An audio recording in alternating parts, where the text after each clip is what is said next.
Let's talk about how you guys can buy your first investment property without having to have $150,000 to put down 20% on a $500,000 or $600,000 home. Over the past 18 months, I bought 3 different properties, okay? I started with limited knowledge, limited capital, and a boatload of questions. Today, I'm sharing exactly how I did it, step by step by step, okay? This guide is designed to help you guys invest in real estate the smart way. It's not about being an overnight success. It's about building wealth for the long term.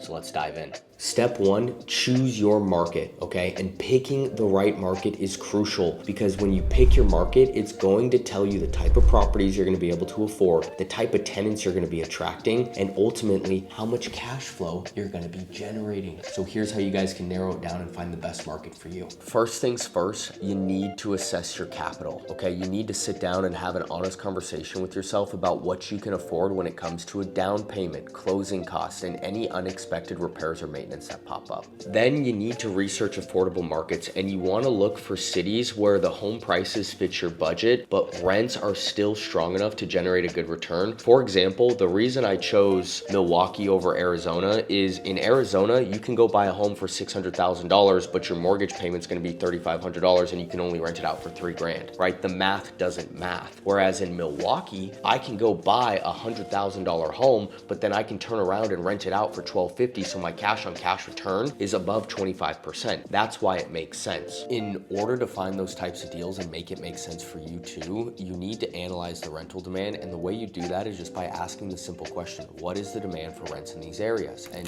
the things that you need to look at are things like population growth, job opportunities in the area. Is there a bunch of universities nearby? Is there a bunch of hospitals nearby? Those are all things that drive up the price of rent and make it a good, healthy rental market. And if you're deciding on buying a property in-state versus out-of-state, one thing we need to sit down and talk about is the proximity cost versus the management cost. Are you going to be the one that's managing the property yourself, or are you going to hire somebody out to do it for you? And if you're going to hire somebody out to do it for you, there's nothing wrong with that, but you need to realize that most property management companies nowadays, they typically charge anywhere from 8% to 12% of the total monthly rent. So whether you decide to hire it out or not hire it out, and you're calculating your cash on cash return or trying to find the right market for you, this is something that you guys need to be aware of as you guys are going through that decision-making process. Lastly, you gotta understand the market risks, okay? Quality and safety of the neighborhood matter. All right, it's not just about the price tag. And the example that I like to use is when I called up my realtor, Dan, after I found this house that I thought I wanted. I was like, Dan, I think I just found a diamond in the rough. This thing's awesome.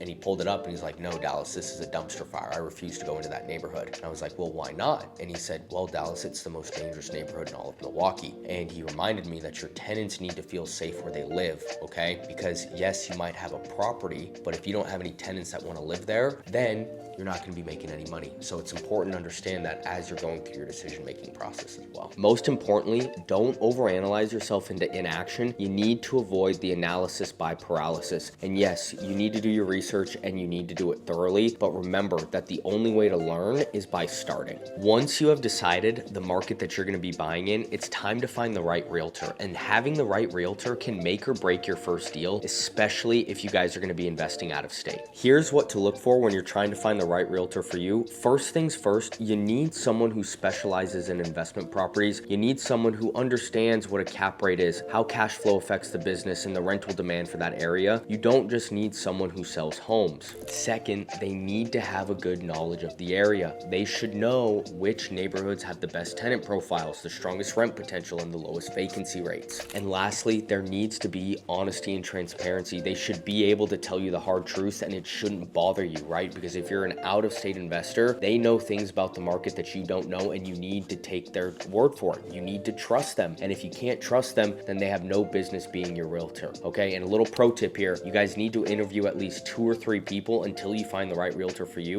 One of the parameters for me when I was interviewing all my realtors is I'm new to this process. I want to learn. And so the way I found Dan is he was the only one that really sat down and he's like, hey Dallas, if you want to learn, I'll take you step by step by step on how to go through and do everything. And I'll teach you how to become a very very, very educated home buyer. And that's why I went with Dan, is because he's not afraid to call me out on my BS. He knows the market, and ultimately he's there to teach me, and that's what I'm looking for. He was an old high school basketball coach, right? That is the best realtor in the world right there. It's someone who actually cares about your well-being and educating you to make good decisions in the future. Step 3 is you got to get pre-approved, and you need to find the right lender. Before you can even go and look at properties, you need to get pre-approved for a loan. Why? Because this tells you what your buying power is, or how much buying power you have, and it signals to sellers that you're serious about buying a home. And like I mentioned earlier, when you're interviewing your realtor, you need to do the same thing when you're going to get pre-approved, okay? And these are the 5 most important questions that I like to ask. Question number 1, what type of loan works best for me? Is there an FHA loan, a conventional loan, etc.? Question number 2, how much money am I gonna need to put down on this investment property? Question number 3, are there programs or grants for first-time investors? Question number 4, am I gonna need to buy private mortgage insurance? And then question number 5, what is my interest rate going to be? These are the 5 most important questions that I think you should be asking your lender when you are trying to get pre-approved. If you guys want a more detailed list of interview questions that I ask my lender, feel free to reach out to me on my Instagram or my YouTube, and I'll be more than happy to share those with you guys. And then the last thing that I have is my little pro tip. And my pro tip is this: you need to interview at least 3 different lenders, okay? And a good lender is going to explain the process and help you understand every fee associated with buying a home. There is a lot of money on the line, so you need to choose someone who communicates clearly, because I promise you, as you're going through this process, it's gonna make every single difference in the world, all right? That's all I got for step number 3. Let's move on to step number 4 and talk about analyzing properties. This is where you separate the good deals from the bad ones, and it starts to get really, really fun. I love this part of the process, but here's some things that you need to look for. And first thing is your cash on cash return. And the first thing that I do when I'm looking at the cash on cash return is I calculate how much I'm going to be making compared to my initial investment. And if it's above 17%, I'm interested. I've also attached the cash on cash calculator that I use that really helps me analyze all my properties, and that's also going to be down at the bottom of the page. And number 2 is your market rents. You need to call local property managers and ask what similar homes rent for. Don't just guess. This number is critical for your success. And the last piece of the puzzle when you're going through and you're analyzing the property that you may or may not put an offer in is the condition of the property. And some of these things are hard to tell at first glance, but they should be on your radar nonetheless, okay? And the first thing is the roof, the plumbing, the electrical, the foundation, and the HVAC. All right, if those things are good right off the bat, then I'm gonna continue looking. The second thing that I look for is when was the last time it was remodeled? I'm an out-of-state investor. I know for a fact that I'm not going to be taking part in a remodel. That's not my cup of tea. I'm not a contractor. I have no idea how to do any of that stuff, right? So for me, that when I'm going through and crossing off my, like, is this property worth it checklist, I'm looking at, is there new LVP flooring? Is there fresh paint? Is there fresh windows? Are there fresh doors? Does the place look spruced up a bit, right? Can I put a tenant in there and not have to do anything, right? And they call that being a turnkey property. So you've done it. You have found a lender. You've found a realtor. You have found a property that you want to put an offer in. Now comes for step 5. You just need to make the offer, all right? And this is how you do it. And the first thing you do is you analyze comparable properties, and you need to look at similar properties nearby to determine if the asking price is reasonable, all right? And then you need to negotiate. This is hands down my favorite part of the entire process, is the negotiation. Don't overpay for a property. I always come in under asking price. For example, the house that I just put an offer in, it was listed at $99,500. I put in an offer at $90,000. Guess what? It just got accepted for $92,000. And then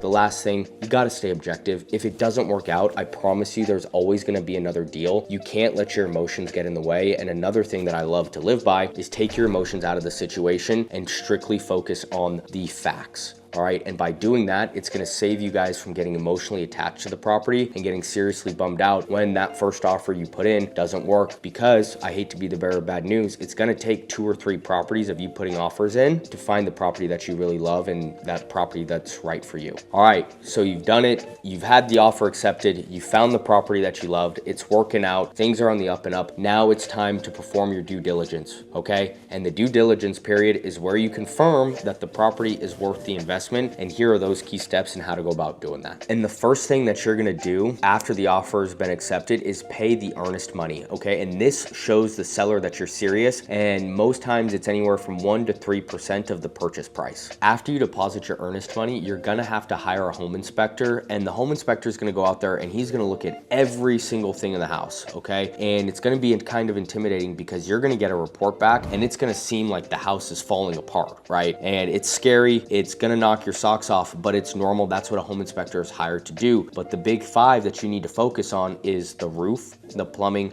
the HVAC, the electrical, and the foundation. And then some other things to consider too is, for example, in Milwaukee, they have this thing called radon, and it's like a gas, and I'm not too sure on it, but it's a gas that can give people cancer. So I do a test for that because I need to know, hey, is there radon in this house? Because in terms of liability as an investor, that's something that I don't want to get sued for. So it is something that I would like to bring up to you guys just to have in the back of your head as you guys are going through that home process. So you've hired the home inspector and he's come back to you with his home inspection report, and it's going to be about 25 pages long. And on the first 2 pages, he's going to have a summary of everything that you should probably ask to get fixed or something that should be of concern, right? And my piece of advice to you guys here is you need to focus on the major issues. Like, the small cosmetic fixes aren't deal breakers. And the example that I'll give you on the property that I'm under contract on now, there was some minor plumbing issues and then there was some minor electrical issues. And those are all things that I'm not going to walk away from this deal over, right? I have a duty as a buyer to act in good faith. And so instead of me throwing my arms up and saying, oh, I can't buy this house, right? Because no house is perfect, I just negotiated to have these things fixed before the closing. And that's normal. And it's super normal for you to negotiate the repairs or ask the seller to provide you with a credit that's due at the time of closing. But you guys need to be reasonable, right? No house is perfect and you got to understand that. So don't go in there and ask for 100 or every little thing that was wrong with the house to get fixed, because they're not going to do it. On the flip side of that, any major safety or structural issues do need to be addressed. And if it's so big that the seller isn't going to go out there and fix it, then yes, you can walk away from the house, but it is your duty as the buyer to act in good faith, and you guys should want to get the deal done. So don't get hung up on every little tiny ticky-tacky thing that's wrong with the house. Closing is a lot simpler than it sounds, and the big 3 things that you need to focus on is, first, you got to get homeowners insurance, and there's a couple ways that you can go about doing this. I just called 3 different companies that my realtor and lender had both recommended me, and I just signed up with the one that had the most coverage and the most liability insurance. Pretty simple. I'm not an insurance guy, so I won't really talk anymore about that. And then you're gonna need to submit your documents, and you need to do them quickly, right? Don't wait on this process because you have to close on a certain date. So your lender is gonna need a bunch of stuff from you before that closing date happens. And so you don't wanna be the guy that holds up the process because it'll just make you look bad and unorganized. The last piece of the puzzle when it comes to closing is signing the final closing documents. And if you're investing remotely, they'll actually send a notary to you. It's super convenient and it's actually a lot of fun. It was the first time in my life I ever felt like a businessman. And it's basically, you'll sit there for about an hour and you'll go through 30 or 40 pages where you basically just hand sign and verify all your information, and it transfers the ownership of property from the seller's hands into your hands. It's a super exciting experience, and I hope that one day you guys get to enjoy that as much as I did. Congratulations, you did it. You're finally a real estate investor. Now the only thing left is to get your property rented and start earning passive income. If this video helped, make sure to like, subscribe, and post any questions in the comments, and I'll make sure to answer them. I'll see you guys in the next one. Thank you. That's all I got.